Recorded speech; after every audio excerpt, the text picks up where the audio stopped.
This video has been funded in part by the Guild via Patreon. Check out the links in the description or at the end of this video for more details.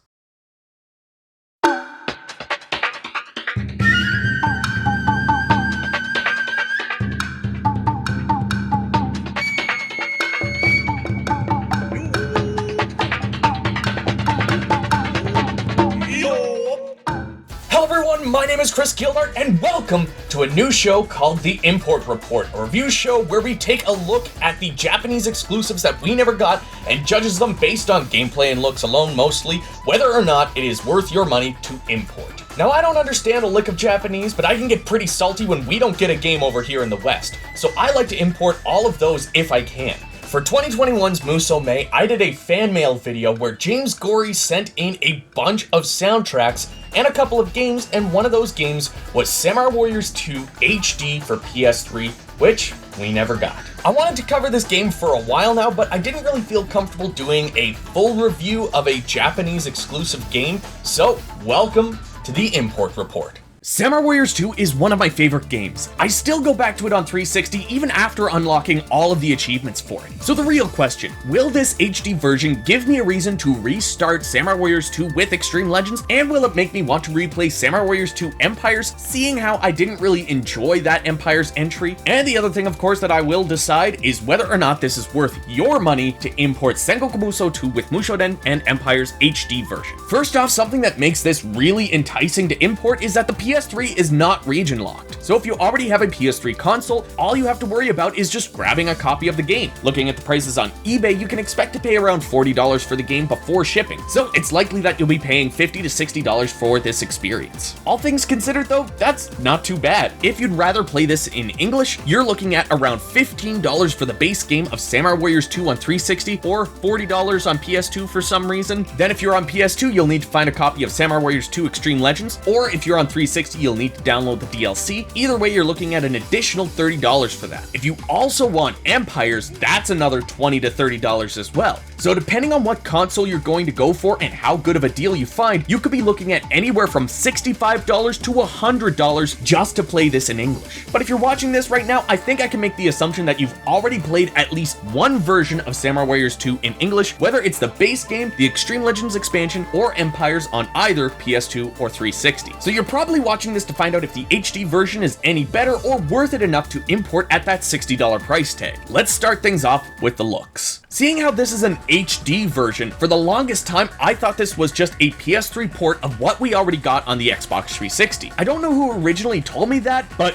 oh, were they wrong. Sengoku Musou 2 with Moushouden HD is literally Samurai Warriors 2 with Samurai Warriors 3 on PS3's graphics. So the lighting engine is much more vibrant and realistic, and I've got to admit, it looks fantastic. Like I said, Samurai Warriors 2 is one of my favorites. With these new graphics, it really gives me a new feeling of nostalgia. What's even better is seeing these new graphics during the in-game cutscenes. It really makes me want to play through everyone's stories all over again just to see them. The only thing about the looks that hurts the game is the slowdown. It's not super frequent, maybe about as frequent as the 360 version, but I did find it more noticeable on the PS3. I even had some in-game cutscenes experience a bit of lag here and there. It didn't render the game unplayable, but I thought I'd mention this in case anyone really wants a steady frame rate with their Warriors games. Beyond the way that it looks, all of the features of Samurai Warriors 2 are here. If you're familiar with the Western release, you'll be very familiar with this one. If you want a rundown of Samurai Warriors 2, you can check out my pros versus cons review up in the iCard. The special skill stances are carried over,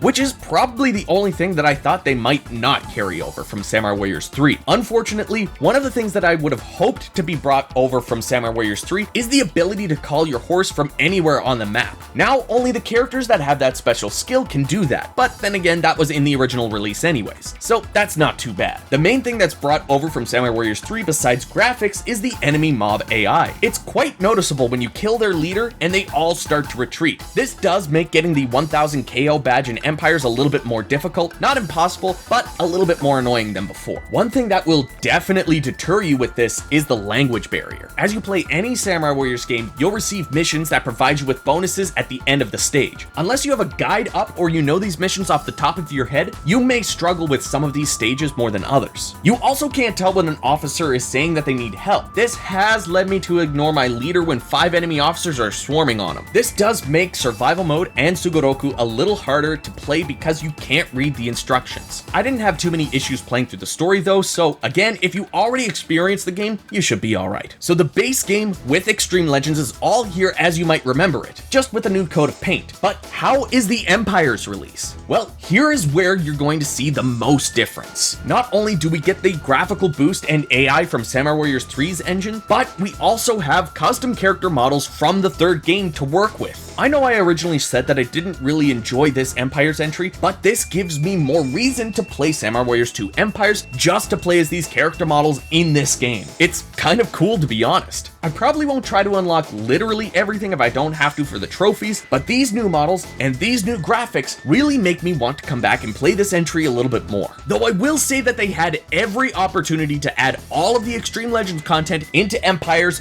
and didn't. So we don't have all of the new characters, we don't have all of the weapons, and we don't have the 5th charge attacks. The language barrier issue carries over here too, because some of the strategies are difficult to understand what they do. That being said, similar to the base game, if you have a guide up or you know which icon levels up your weapons, which one restores your troops, etc., you'll be fine to play through an Empires mode campaign. Lastly, I need to mention a few things that I feel could have been done to make this better, but they just didn't. The biggest thing that could have been done is give the characters their Samurai Warriors 3 outfits. Samurai Warriors 3, much like Dynasty Warriors 6, had incredible character design. Though it's the Samurai Warriors I've spent the least amount of time with, it's also the Samurai Warriors game that I think of when I picture these characters. Samurai Warriors 2 only has 2 costumes per character, the main outfit that you know and love, and a color palette swap. So it would have been nice to see some more alternate outfits that look different. Speaking of alternate outfits, seeing these characters in the Samurai Warriors 1 outfits would have been amazing. Putting in 2 more costumes would have made things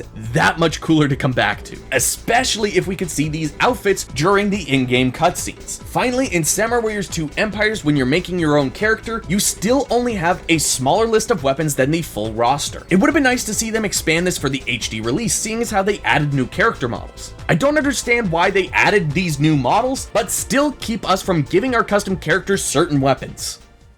In the end, Sengoku Musou 2 with Moushouden and Empires HD version is such a great game. I will definitely be going for all of the trophies and working on all of the characters' stories. Samurai Warriors 2 was such a great game that re-experiencing it will be so good. Seriously though, thank you James for sending this in. I may not have bought this for any other reason than just to complete the collection. So now to answer the real question, is this worth importing? Well, let me say this. If you don't understand Japanese, it's going to be pretty tough for you to go for that 100% completion. I use Google Translate on my phone because you can set it to your camera and it will translate everything on screen, but it's not always accurate. If you've already played Samurai Warriors 2 in English and you're okay with not understanding the story, missions, or equipment attributes, and you're looking for a new way to get back into this game, I would say this is definitely worth it. If all you want is the gameplay, then getting the boost in graphics is just too good to pass up. However, if this is your first time experiencing Samurai Warriors 2 and you want to go for that 100% completion and you don't understand Japanese, I don't know if I can recommend this as your first way to jump into the second entry of Samurai Warriors. Playing the game in your native language would be the best way to experience the story and understand the missions and attributes of your equipment, but all in all, I would say that you should import Sengoku Musou 2 with Moushouden and Empires HD version. Anyways, everybody, thank you so much for watching the first episode of the Import Report. If you enjoyed it, give it a like and subscribe for more. Also, leave a comment down below if there are any imports you'd like to see me cover in the future, and if you'd like to help support the channel and what I do here, you can join the Guild, just like these awesome people that you're seeing on screen. Right now, you can join them at the end of every single video for just $1 a month. There's other rewards and other tiers as well, so check out the links that you see on screen, and I will see you all down in the comments.